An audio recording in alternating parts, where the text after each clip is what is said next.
Parte 2, capítulo 3. John Ferrier fala com o profeta. 3 semanas haviam se passado desde que Jefferson Hope e seus companheiros haviam partido de Salt Lake City. O coração de John Ferrier ficava dolorido a pensar no retorno do jovem e na iminente perda de sua filha adotiva. Ainda assim, o semblante brilhante e feliz de Lucy o deixava conformado a respeito de sua decisão mais que qualquer argumento seria capaz. Ele sempre determinou, no fundo de seu coração resoluto, que nada jamais o faria permitir que sua filha se casasse com um Mormon. Ele não o considerava como um casamento real, mas como uma vergonha e uma desgraça. O que quer que pensasse sobre as doutrinas dos Mormons, naquele ponto ele era inflexível. No entanto, tinha de ficar calado sobre o assunto, pois expressar uma opinião não ortodoxa era algo perigoso naqueles dias na Terra dos Santos. Sim, um assunto perigoso, tão perigoso que até mesmo os mais santos ousavam apenas sussurrar suas opiniões religiosas, pois algo que saísse de seus lábios poderia ser mal interpretado e atrair uma terrível punição a eles. As vítimas da perseguição agora tinham se tornado perseguidores por conta própria, e daqueles dos mais terríveis, nem a Inquisição de Sevilha, nem a Liga da Corte Sagrada Alemã, nem as sociedades secretas da Itália foram capazes de reunir um maquinário tão formidável quanto aquele que ameaçava o estado de Utah. Sua invisibilidade e o mistério ligado a ela tornava essa organização duplamente terrível. Ela aparentava ser onisciente, onipotente, e, no entanto, nada era visto ou ouvido. O homem que se posicionara contra a igreja desapareceu e ninguém sabia para onde havia ido ou o que havia acontecido a ele. Sua esposa e seus filhos o esperaram em casa, mas nenhum pai retornou para lhes contar como ele havia se saído nas mãos de seus juízes secretos. Uma palavra ou ação precipitadas eram seguidas por aniquilação.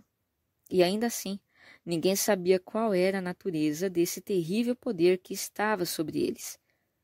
Não é de se admirar que os homens andassem com medo e tremendo, e que mesmo no coração do deserto eles não ousassem sussurrar as dúvidas que os oprimiam. A princípio, esse poder vago e terrível era exercido apenas sobre os obstinados que, tendo abraçado a fé mórmon, desejavam depois pervertê-la ou abandoná-la. Logo, porém, tomou uma proporção maior. O suprimento de mulheres adultas estava acabando, e a poligamia sem uma população feminina era de fato uma doutrina inútil. Rumores estranhos começaram a ser ouvidos, rumores de imigrantes assassinados e campos fuzilados em regiões onde os indígenas nunca haviam sido vistos. Novas mulheres apareciam nos haréns dos anciãos. Mulheres que choravam e lamentavam, exibiam em seus rostos os vestígios de um inexplicável horror. Viajantes atrasados nas montanhas falavam sobre gangues de homens armados, mascarados, furtivos e silenciosos, que se passavam por eles na escuridão. Essas histórias e rumores tomaram força e forma, e foram corroborados e confirmados diversas vezes, até que se reuniram com o nome definido. Até hoje, nas fazendas solitárias do oeste, o nome do grupo, os Danitas, ou Anjos Vingadores, é visto como algo sinistro e de mau presságio.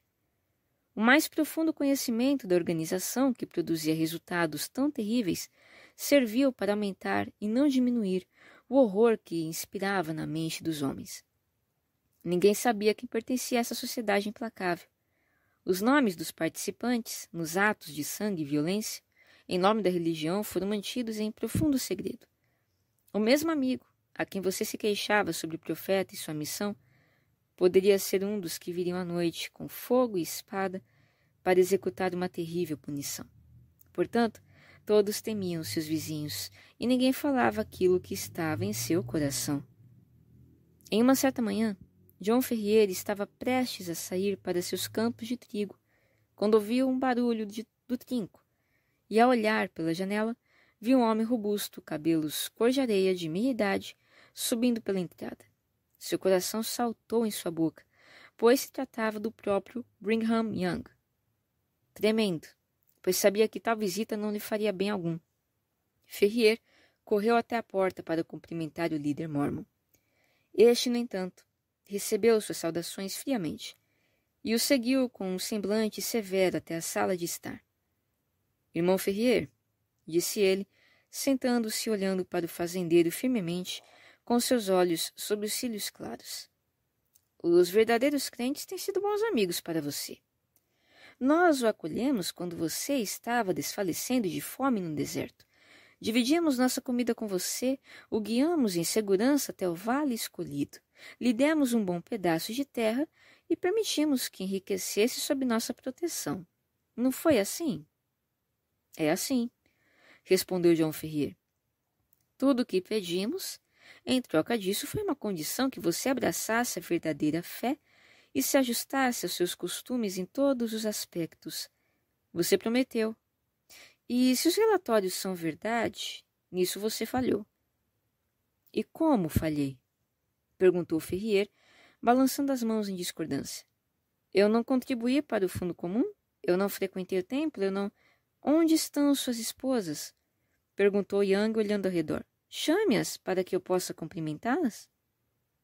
É verdade que eu não me casei, afirmou Ferrier. Mas há poucas mulheres e várias delas tinham pretendentes melhores do que eu. Eu não era um homem solitário. Sempre tive minha filha para fazer minhas vontades. E é sobre essa filha que eu gostaria de falar com você, disse o líder dos Mormons. Ela cresceu e se tornou a flor de Utah e é valorizada por muitos homens importantes no território. John Ferrier gemeu por dentro. Há histórias sobre ela que eu me recuso a acreditar. Histórias de que ela está prometida a um gentil. Isso deve ser fofoca de más línguas. Qual é a terceira regra do código do santo Joseph Smith? Toda donzela de verdadeira fé deve casar-se com um dos eleitos, pois, se casar-se com um gentil, comete um pecado grave. Sendo assim, é impossível que você, que professa o Santo Credo, pudesse forçar sua filha a violá-lo. João Ferrier não respondeu, mas começou a mexer com seu chicote de maneira nervosa. Sobre esse ponto, toda a sua fé será testada. Assim foi decidido por nosso concílio sagrado dos 4. A garota é jovem, e não a obrigaríamos a casar com idosos, nem a privaríamos de sua escolha. Nós, anciãos, temos muitos novilhos, mas nossos filhos também precisam ser servidos. Stangerson tem um filho, e Drebber tem um filho, e os dois ficariam felizes em receber sua filha na casa deles. Deixe que ela escolha entre eles. Eles são jovens e ricos, e todos de fé verdadeira. O que você diz sobre isso? Ferrier permaneceu em silêncio por algum tempo, com suas sobrancelhas enrugadas.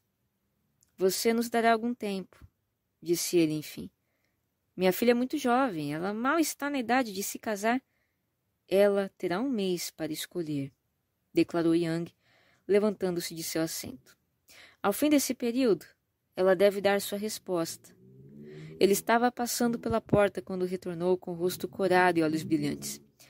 Teria sido melhor para vocês, João Ferrier, esbravejou, que fossem agora ossos embranquecidos sobre o solo de Sierra Blanco, do que colocar sua frágil vontade contra as ordens dos 4 santos.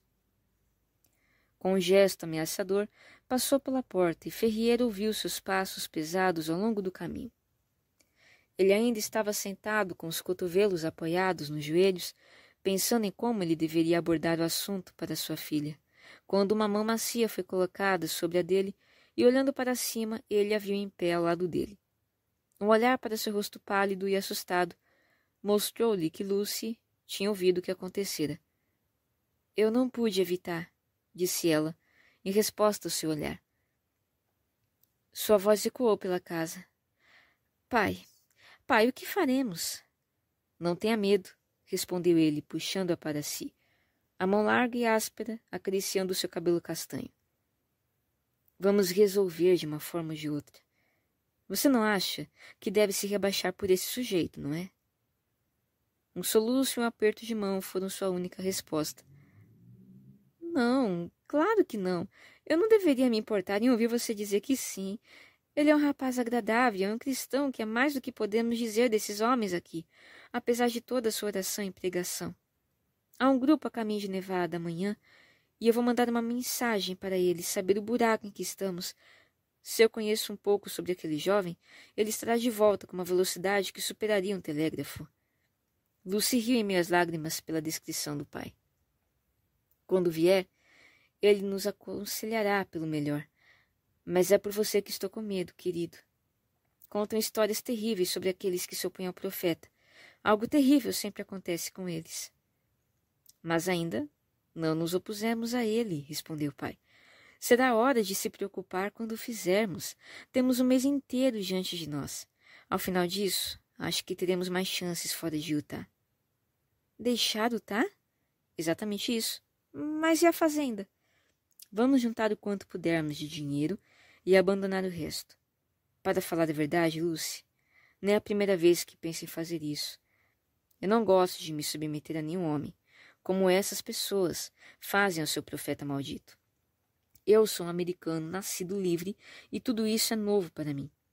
Acho que sou velho demais para aprender. Se vier vasculhando a fazenda, ele pode se deparar com uma carga de chumbo grosso viajando na direção oposta. Mas eles não nos deixarão sair, protestou a filha. Espere até Jefferson voltar e logo resolveremos tudo. Enquanto isso, não se preocupe, minha querida, e não chore. Senão ele irá contra mim ao ver você. Não há nada a temer e não há perigo algum. John Ferrier teceu esses comentários reconfortantes em um tom muito confiante. Porém, Lucy não pôde deixar de notar que ele teve um cuidado incomum com a trava das portas naquela noite, e que limpou e carregou cuidadosamente a espingarda enferrujada que estava pendurada na parede de seu quarto.